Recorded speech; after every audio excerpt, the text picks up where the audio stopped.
Hi, folks. If someone still uses the term Bernie Bros in a non-ironic way, it says more about them than it does about the person they direct the phrase at. Never mind the fact that Sanders has by far the most diverse coalition of any Democratic candidate this time around, and painting his supporters as a bunch of white guys is not only wrong, but erases all the women and people of color who support him. This phrase shows a real hostility towards people who have a justifiable anger about the state of the world and this country. It shows a sense of complacency and obliviousness to the real problems this country and planet face.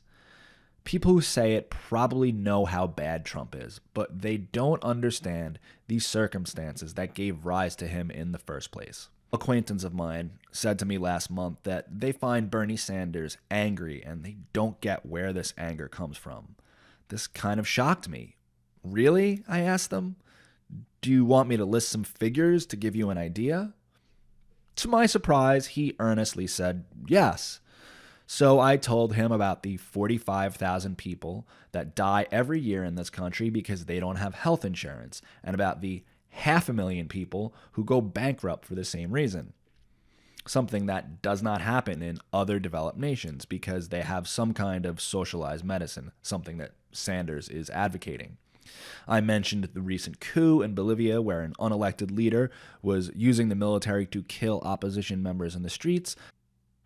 He got the point, so I did not mention how real wages have not gone up for working class people in the US since the early 1970s. I did not mention the need to take very strong action to combat the environmental crisis or the number of homeless people in this incredibly wealthy country. Nor did I go on to note, like Sanders does constantly, the gross wealth inequality in this country. That you can see in this clip that came surprisingly from CBS this morning. So it's actually 9 pieces of pie. Wow. Yeah. 90% of the wealth is right here in the top. That's terrible. Now, the upper middle class and the middle class, they share one piece. So these guys, they've got about 80% of a piece. They get 20% of a piece. And then the lower middle class, they've got 0.3% of a piece. Yeah, they have some crumbs there. There you go. That's what they get. And the poorest, they have no pie. In fact, they have less than no pie. They actually have a bill for pie. They're in pie debt. They owe pie. People in the poorest 20% are, on average, more than $6,000 in debt. In any case, while I find the Bernie Bros smear really stupid, especially at this point, I get why people react this way to his more fervent supporters, whatever their identity. The Bernie Bros line comes mostly from liberals who often place way too much importance on decorum.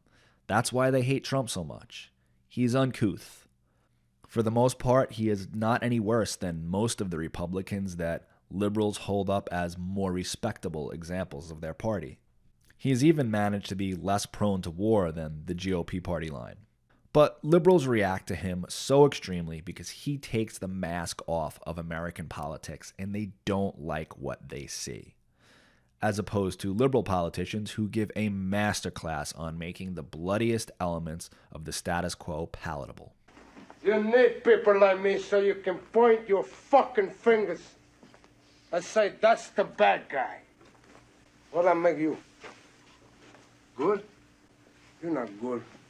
You just know how to hide, how to lie. Me, I don't have that problem.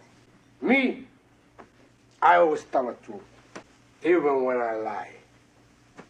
But this line of attack bothers me because of the way it treats young men. I don't doubt that Bernie has fervent young male supporters, just as he has fervent supporters of all identities. The way people attack Bernie's young male supporters makes me think people just want to keep this very dangerous group forever alienated in a way that shows complete ignorance of this demographic. Young men are probably the most dangerous force in any society. They commit the most crimes. As someone who was a young man up until recently, I can tell you they often have more energy than they have sense. Young men without anything to do and without any sense of purpose are an incredibly dangerous thing to have in your society. This is one reason civilizations used to build pyramids and the like. It kept men busy, gave them something to do that gave them some sense of accomplishment. It gave them a paycheck so they could provide for themselves, maybe attract a mate, or at least afford to have a beer at the end of the day. All the worst elements in society seem to understand the potential of young men who lack some combination of prospects, hope, and direction.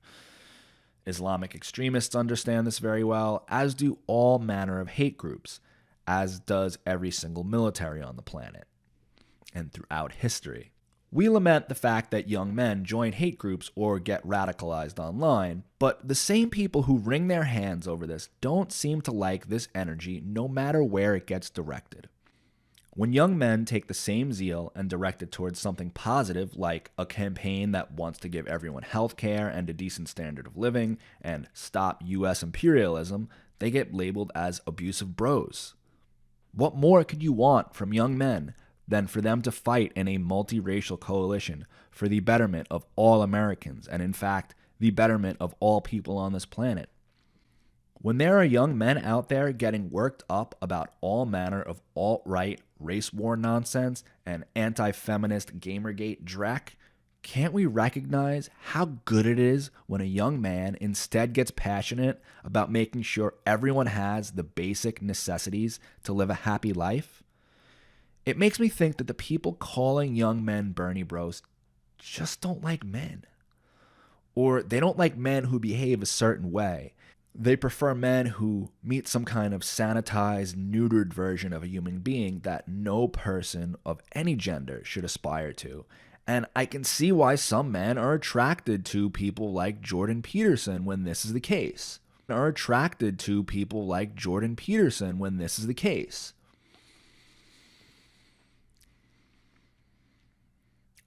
A recent piece in the satirical site McSweeney's demonstrates this. I get it, I really do. Young men can be abrasive, but rather than looking to make them behave in a manner they probably won't until they at least grow up a bit, we should encourage them to find a positive outlet for this energy. This actually gets at the anger. Like everyone else, young men do have energy they want to direct towards a positive end. But if you are like me, places like this seem few and far between.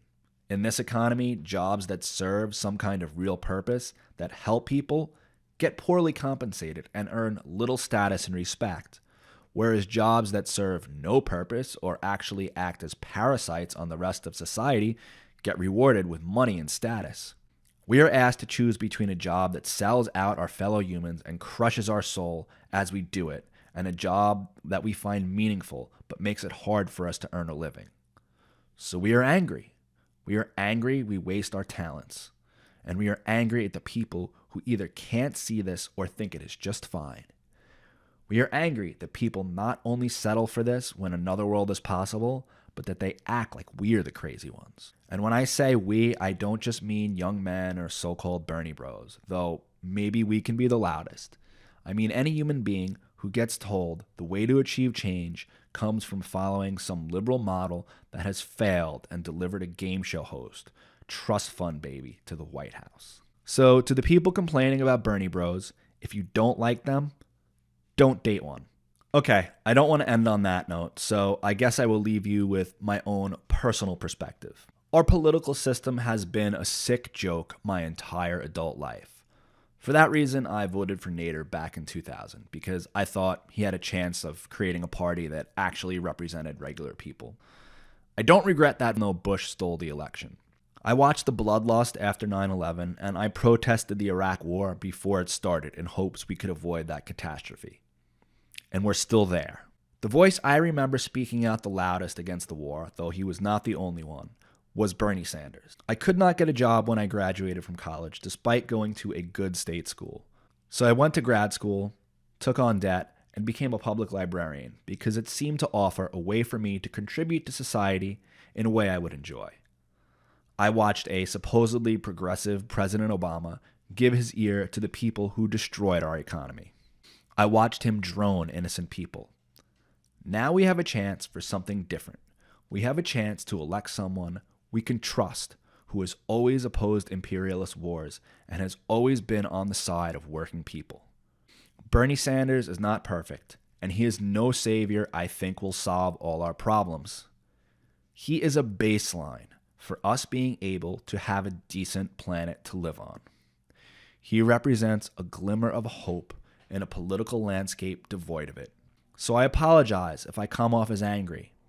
I apologize if I tell you honestly that your candidate sucks. If you don't support Bernie Sanders, I'm curious where you have been the last 2 decades. I have worked to temper my anger and channel it constructively, but this Bernie bro nonsense certainly tests it. Thanks for watching, folks. Please like, share, and subscribe. If you really like what I do here, please support me on Patreon. Patrons at the Rebel tier and up get premium content where I discuss psychedelics, the occult, and other not safe for work stuff.